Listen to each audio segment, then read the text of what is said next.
الحمد لله الذي أنعم علينا بنعمة الإيمان والإسلام وفرض علينا الصلاة والصيام.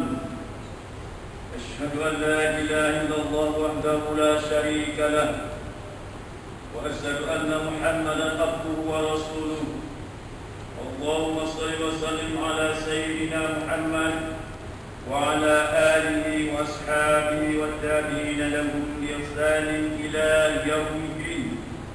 أما بعد فيا عباد الله اتقوا الله أوصيكم وإياي بتقوى الله فقد فاز المتقون. Sidang jemaat yang dirahmati Allah, marilah kita tingkatkan ketakwaan kehadrat Allah Subhanahu wa taala dengan melaksanakan segala perintah dan meninggalkan setiap larangannya. Mengikhlaskan amal, semoga kita sentiasa mendapat taufik dan hidayah. Dikukuhkan iman, mengabdikan diri semata-mata kepada Allah yang Maha Esa. Sempena bulan Ramadan yang mulia, mimbar akan membicarakan khutbah bertajuk puasa, kesehatan dinikmati, pemaziran dijauhi.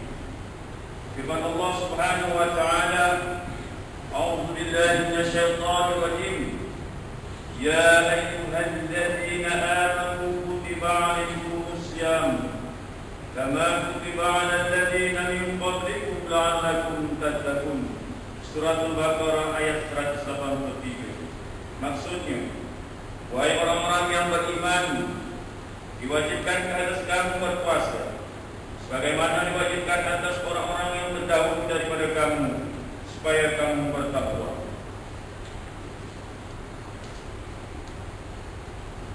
Puasa adalah salah satu daripada rukun Islam. Berpuasa sepanjang bulan Ramadan diwajibkan kepada setiap umat Islam yang mencapai usia balik. Diberikan pelonggaran dalam keadaan tertentu, seperti orang yang sedang bermusafir atau menjalankan tugas tertentu atau menghadapi keumuran, tetapi diwajibkan diganti apabila telah sehat atau dikenakan fidyah kerana ketiadaan mengerjakan puasa. Tujuan utama berpuasa adalah untuk melahirkan insan bertakwa.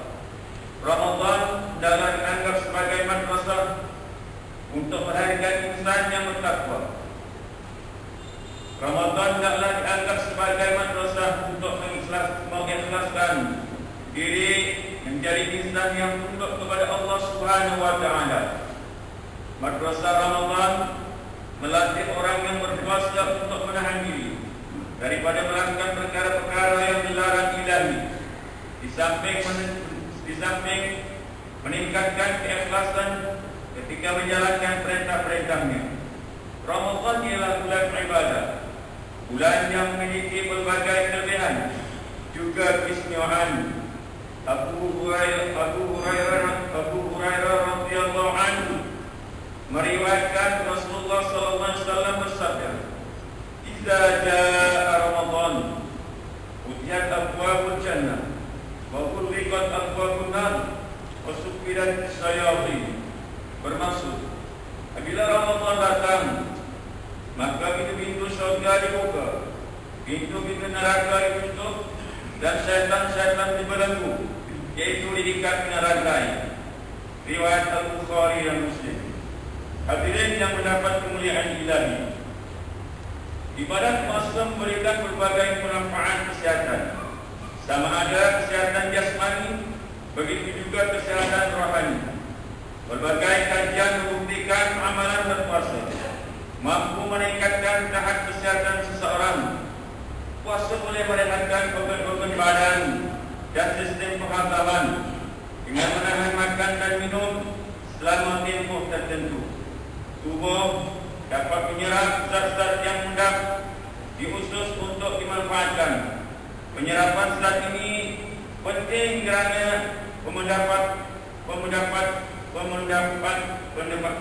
mendapatnya dalam tempoh yang panjang, mengakibatkan mendapat menjadi kotoran beracun yang berbahaya kepada tubuh manusia. Kita Disunatkan berbuka dengan beberapa biji kurma dan air. Kurma mengandungi gula ringkas yang dapat ditukar dengan segera kepada tenaga. Kita dianjurkan melewatkan sahur. Kita juga dianjurkan untuk mengambil makanan yang seimbang dan secara sederhana, kerana pemakanan berlebihan menjadi punca berbagai penyakit. Islam menganjurkan kesederhanaan dalam amalan makanan dan minuman, berpatutan firman Allah Subhanahu wa taala, "Wa kulu washrabu wa la tusrifu, innahu la yuhibbul musrifin." Maksudnya, makan dan minumlah, tetapi jangan berlebih-lebihan. Sesungguhnya Allah tidak suka kepada orang yang melakukan sesuatu secara berlebihan. Surat Al-A'raf ayat 31. Ibadat puasa berupaya membetulkan tabiat pengambilan makanan. Perubahan fisiologi badan akan berlaku pada fasa awal puasa, menunjukkan sistem dalam badan kita mampu berperanan secara biasa. Segala sel, otot dan organ tubuh terbagi secara langsung ketika berlaku perubahan fisiologi. Selepas 15 hari berpuasa, pengamalnya akan merasa badan semakin ringan kerana sebagian lemak yang tersimpan dalam otot dan hati telah dibakar dan digunakan sebagai sumber tenaga. Keadaan ini akan meningkatkan tahap kesihatan tubuh orang berpuasa. Sekalian jemaat yang dirahmati Allah, antara amalan buruk yang berlaku dalam bulan Ramadan ialah membazir makanan. Di negara kita dilaporkan setiap hari 45% daripada keseluruhan sistem pejal yang dirumuskan di tahap rumusan ialah sistem buangan bahan makanan. Dianggarkan 17,000 tan sehari. 24% buangan bahan makanan tersebut masih elok dan boleh mengisi perut 3 juta orang sehari. Dilaporkan juga pembaziran makanan lazimnya meningkat 10% dalam bulan Ramadan. Keadaan ini sangatlah janggal kerana Ramadan sepatutnya mendidik jiwa agar puasa adalah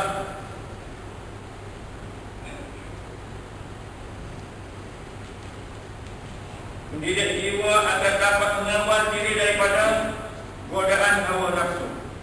Angka-angka pembaziran tersebut membayangkan betapa seriusnya pembaziran makanan yang berlaku. Sedangkan pembaziran adalah perbuatan yang bercanggah dengan falsafah berpuasa, dan gulungan pembaziran adalah saudara kepada syaitan. Berpatukan firman Allah Subhanahu wa taala, "A'udzu billahi minasyaitonir rajim. Innal mubadzirina kanu ikhwana syayatin wa kana syaitanu li rabbih kafura." Maksudnya, sesungguhnya orang-orang yang mubazir ialah saudara syaitan, dan syaitan itu sangat kufur kepada Tuhannya. Surat Al-Isra ayat 27. Insaflah perubahan cuaca, kompleks dan peperangan serta pandemik COVID-19 yang sedang berlaku telah menyebabkan lebih ramai penduduk di dunia menghadapi kebuluran. Ketika kita bermewah dan begitu memuncak, dikurniakan rezeki yang limpah hingga bersifat mubazir, begitu ramai Islam di dunia sedang mengalami kelaparan. Pertubuhan bangsa-bangsa bersatu melaporkan pada tahun 2020 768 juta orang, menghampiri 10% penduduk dunia menghadapi kelaparan. Hampir 1/3 penduduk dunia, dianggarkan 2,4 bilion orang, tidak memiliki bahan makanan yang mencukupi. OXFAM, sebuah pertubuhan antara bangsa yang bergiat untuk mengatasi kemiskinan, melaporkan dalam suasana dunia menghadapi krisis makanan yang tidak mencukupi, 11 orang berkemungkinan maut setiap seminit akibat kelaparan melampau. Mimbar merumuskan beberapa pesanan untuk renungan bersama. Pertama, Ramadan berperanan sebagai fasa latihan, disebut sebagai madrasah tarbiyah, medan menundukkan nafsu dan ruang untuk meningkatkan iman. Berusahalah dengan kesungguhan, keazaman, pengharapan dan keikhlasan untuk mendapat keridhaan. Semoga kita meninggalkan Ramadan dengan memperoleh keampunan Ilahi. Kedua, puasa merupakan medan latihan memupuk kesabaran dan kejujuran serta semangat pertolaan saudara diri. Semoga amal puasa dapat menyuburkan sikap murni dalam diri. Oleh itu, jagalah adab-adab berpuasa. Selain menahan lapar dan dahaga, hendaklah mengawal lidah daripada berbohong atau melakukan fitnah atau mengeluarkan kata-kata buruk yang sia-sia. Begitu juga menjaga pandangan mata daripada melihat perkara-perkara maksiat. Ketiga, manfaatkan masa dengan banyakkan amal sunat seperti solat tarawih, membaca Al-Quran, berwakaf, bersedekah, menziarahi sambil membantu orang-orang tua yang uzur serta anak-anak yatim. Keempat, semaikan azam mau meninggalkan qami'ah buruk. Kelima, berhenti melakukan pembaziran dan mula mengamalkan budaya berjimat cermat. Kesimpulannya, falsafah menahan diri dalam ibadat puasa dapat meningkatkan ketakwaan kita kepada Allah Subhanahu wa taala. Pada masa yang sama, sangat berfaedah untuk memperbaikkan tubuh. Jika kita dapat menahan diri daripada perkara-perkara yang dihalalkan dalam tempoh tertentu, maka sepatutnya ibadat puasa dapat menjadikan pendorong untuk meningkatkan azam kita meninggalkan perkara-perkara maksiat dan mungkar. Barakallahu li wa lakum bil Qur'anil azim wa nafa'ani wa iyyakum bima fihi minal ayati wa dzikril hakim wa taqabbal minni wa minkum tilawatahu innahu huwas samiul alim.